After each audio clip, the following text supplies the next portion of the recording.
¿Os acordáis que Carlos II murió sin descendencia, murió sin tener hijos? Y como otras veces, cuando un rey muere sin hijos, empezó una guerra. Y hoy os voy a contar qué pasó después de la muerte de Carlos II.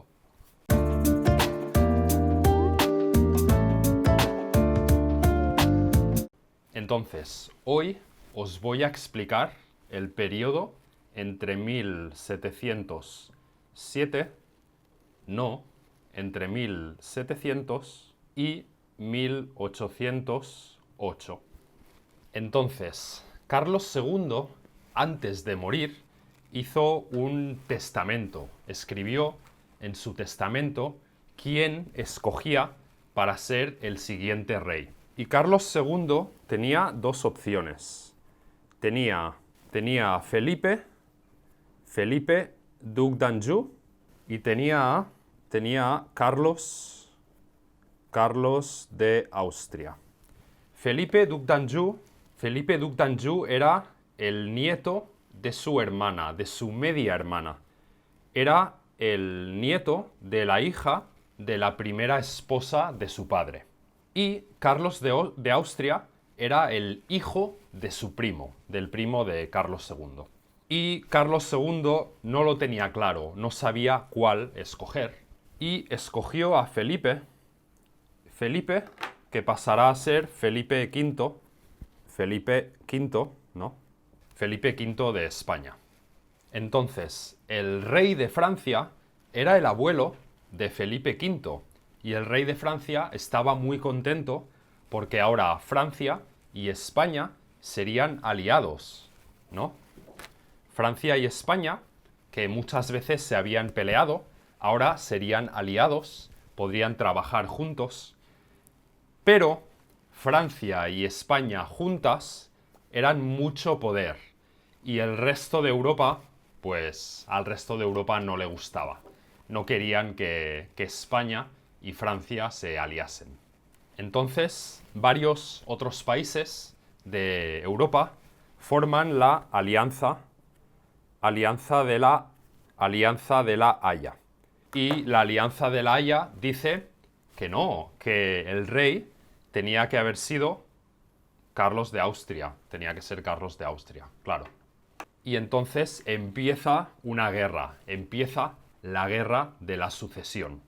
Entonces, en esta guerra era básicamente España y Francia contra todos los demás, contra el resto de Europa.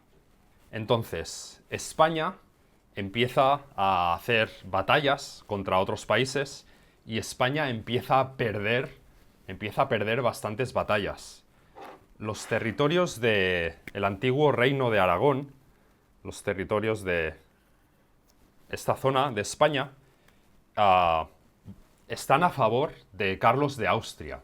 Sí. Mientras tanto, los ingleses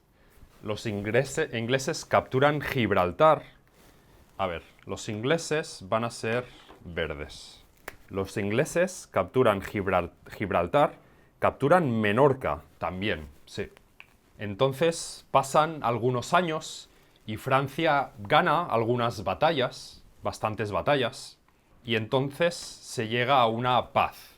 Se firma el tratado de Utrecht. Entonces, en este tratado se confirma a Felipe d'Anjou como rey de España, a Felipe V, se confirma que va a seguir siendo el rey. Entonces, Francia estaba contenta,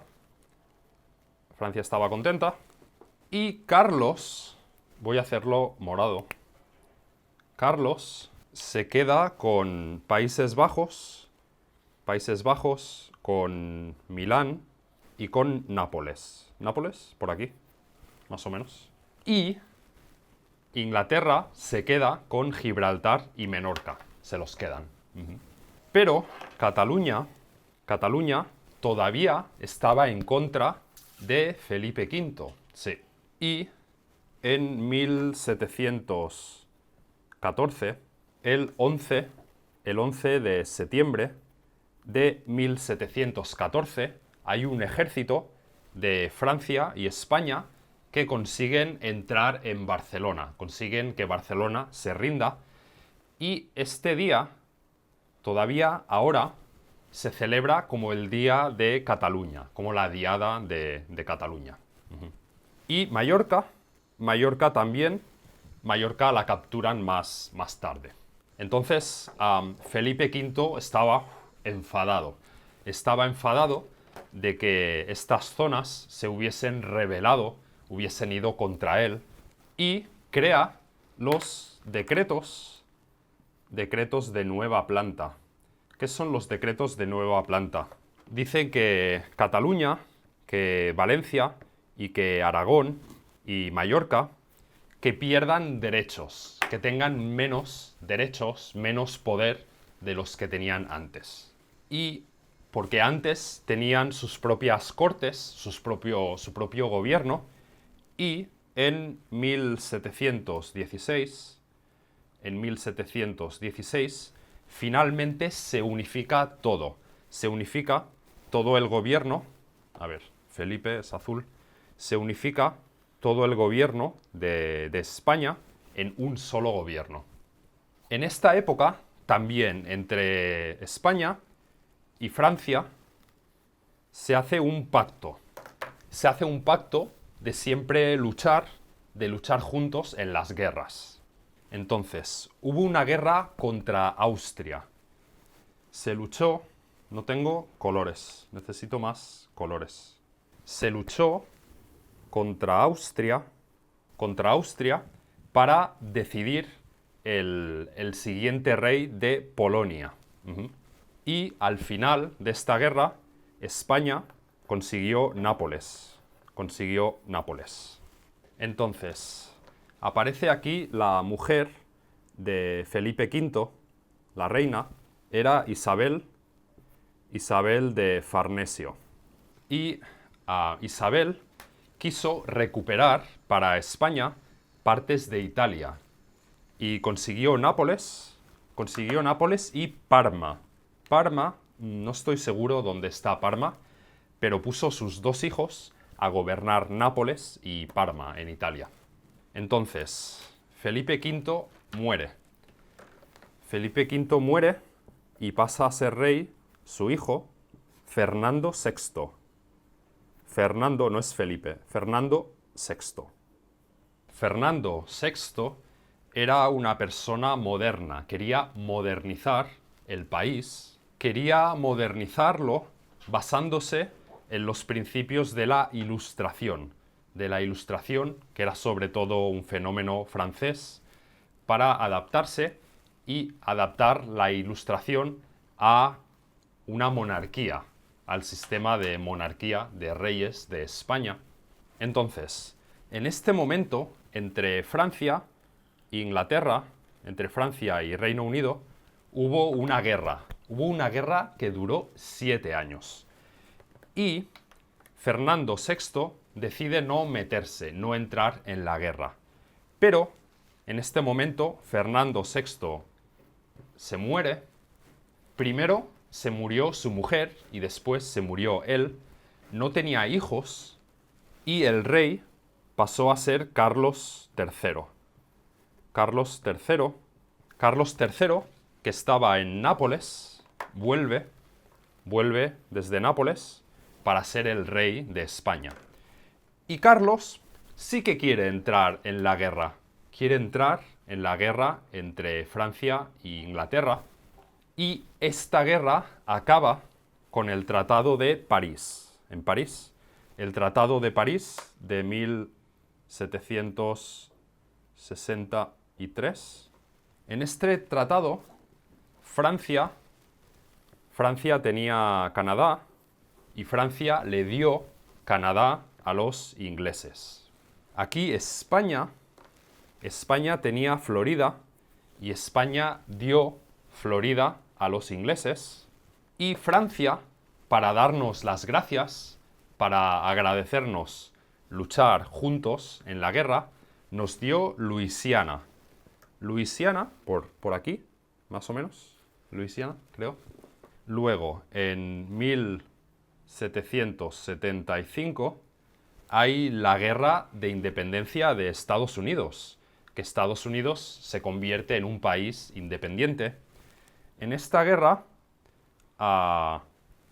lucha Estados Unidos contra, o las colonias, no, las colonias contra Inglaterra, y Estados Unidos gana. Entonces, el resultado es que España recupera Menorca. Menorca, esta isla pequeña, pasa a ser también, bueno, ahora todo, ¿no? Todo pasa a ser español.